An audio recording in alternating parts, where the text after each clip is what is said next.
ಎಲ್ರಿಗೂ ನಮಸ್ಕಾರ. Welcome back to my YouTube channel. ವಿಶೇಷವಾಗಿ ಹೆಣ್ಣು ಮಕ್ಕಳು ಮತ್ತು ಸುಮಂಗಲಿಯರು ಪ್ರತಿಯೊಬ್ಬರೂ ತಿಳಿದಿರಲೇಬೇಕಾದಂಥ ನಮ್ಮ ಹಿರಿಯರು ಹೇಳಿರುವಂಥ ಕೆಲವೊಂದು ಕಿವಿ ಮಾತುಗಳನ್ನ ನಾನು ಇವತ್ತು ತಿಳಿಸ್ಕೊಡ್ತಾ ಇದ್ದೀನಿ. ಬನ್ನಿ ನೋಡೋಣ.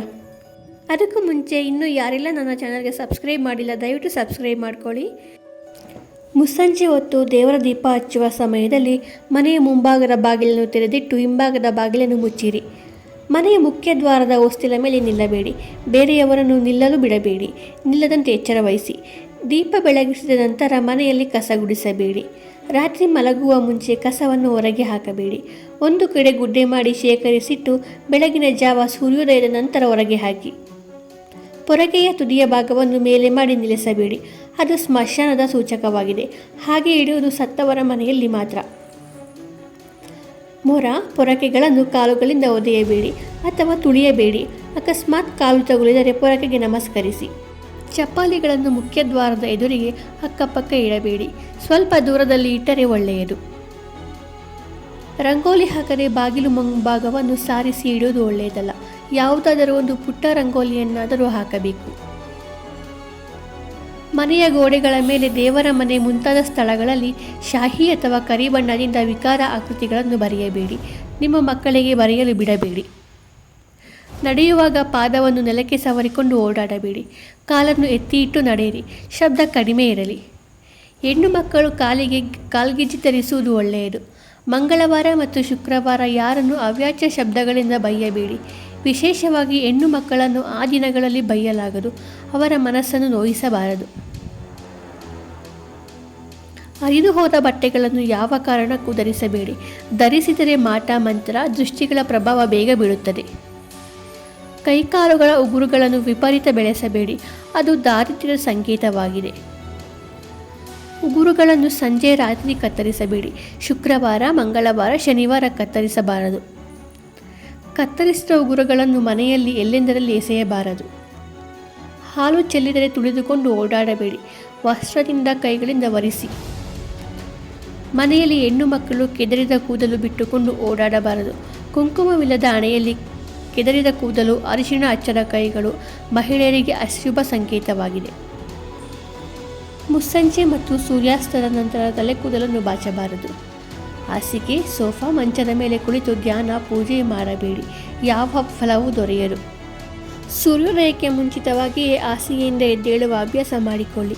ಮುಸ್ಸಂಜೆ ಅಥವಾ ಸೂರ್ಯೋದಯದ ಸಮಯದಲ್ಲಿ ಮಲಗಬೇಡಿ.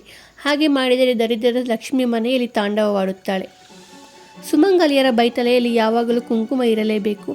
ಎರಡೂ ಕೈಗಳಿಂದ ತಲೆ ಕೆರೆದುಕೊಳ್ಳಬಾರದು. ಯಾವುದೇ ಕಾರಣಕ್ಕೂ ಸಂಧ್ಯಾಕಾಲದಲ್ಲಿ ಕಣ್ಣೀರು ಹಾಕಬಾರದು. ಮನೆಗೆ ಬಂದ ಹೆಂಗಸರಿಗೆ ತಪ್ಪದೆ ಅರಿಶಿಣ, ಕುಂಕುಮ, ಹೂವು ಕೊಟ್ಟು ಕಳಿಸಿ. ಗರ್ಭಿಣಿ ಸ್ತ್ರೀಯರು ತೆಂಗಿನಕಾಯಿ, ಕುಂಬಳಕಾಯಿ ಹೊಡೆಯಬಾರದು. ಅಂಥ ಜಾಗದಲ್ಲೂ ಇರಬಾರದು. ಗರ್ಭಿಣಿ ಸ್ತ್ರೀಯರು ನಿಂಬೆಹಣ್ಣು ಕುಯ್ಯಬಾರದು. ಸೂರ್ಯೋದಯಕ್ಕೆ ಮುಂಚೆ ಬೀದಿ ಬಾಗಿಲಿಗೆ ನೀರು ಹಾಕಿ ರಂಗೋಲಿ ಇಡಿ. ಇದನ್ನು ಮನೆಯವರೇ ಮಾಡಬೇಕು. ಲಕ್ಷ್ಮಿ ಒಳಗೆ ಬರುವ ಶುಭ ಸೂಚನೆ. ಕೈಯಲ್ಲಿ ಉಪ್ಪು, ಪಲ್ಯ ಬಡಿಸಬಾರದು. ಮನೆಯಲ್ಲಿ ಏನಾದರೂ ಇಲ್ಲದಿದ್ದರೂ ತುಂಬಿದೆ ಎಂದು ಹೇಳಿ. ಇಲ್ಲ ಎಂದು ಯಾವಾಗಲೂ ಹೇಳಬಾರದು. ದಿಂಬಿನ ಮೇಲೆ ಕೂರಬಾರದು. ಮನೆಯಿಂದ ಹೊರಗೆ ಹೋಗುವಾಗ ಹೋಗಿ ಬರುತ್ತೇನೆ ಎಂದು ಹೇಳಿ. ಹೊಸ ಬಟ್ಟೆಗಳನ್ನು ಧರಿಸುವ ಮುಂಚೆ ಸ್ವಲ್ಪ ಅರಿಶಿಣ, ಕುಂಕುಮ ಹಚ್ಚಿ ದೇವರಿಗೆ ನಮಸ್ಕರಿಸಿ ಧರಿಸಿ. ಮನೆಯ ಅಕ್ಕ ತಂಗಿಯರನ್ನು ವರ್ಷಕ್ಕೊಮ್ಮೆ ತವರಿಗೆ ಕರೆಸಿ ಅರಿಶಿಣ, ಕುಂಕುಮ, ಫಲ, ತಾಂಬೂಲ, ಕೈಲಾದ ಹಣ, ಒಡವೆಗಳನ್ನು ಕೊಟ್ಟು ಹರಸಿದರೆ ಮನೆತನಕ್ಕೆ ಏಳಿಗೆಯಾಗುತ್ತದೆ. ಒಬ್ಬರು ಧರಿಸಿದ ಹೂವನ್ನು ಇನ್ನೊಬ್ಬರು ಅಪ್ಪಿತಪ್ಪಿಯೂ ಧರಿಸಬಾರದು. ಕಪ್ಪು ಬಣ್ಣದ ಬಟ್ಟೆಗಳನ್ನು ಸಾಧ್ಯವಾದಷ್ಟು ಧರಿಸಬೇಡಿ. ಉಪ್ಪು, ಹುಣಸೆಹಣ್ಣನ್ನು ಕೈಗೆ ಕೊಡಬಾರದು. ಕೆಳಗೆ ಇಟ್ಟು ಅವರೇ ತೆಗೆದುಕೊಳ್ಳಲಿ.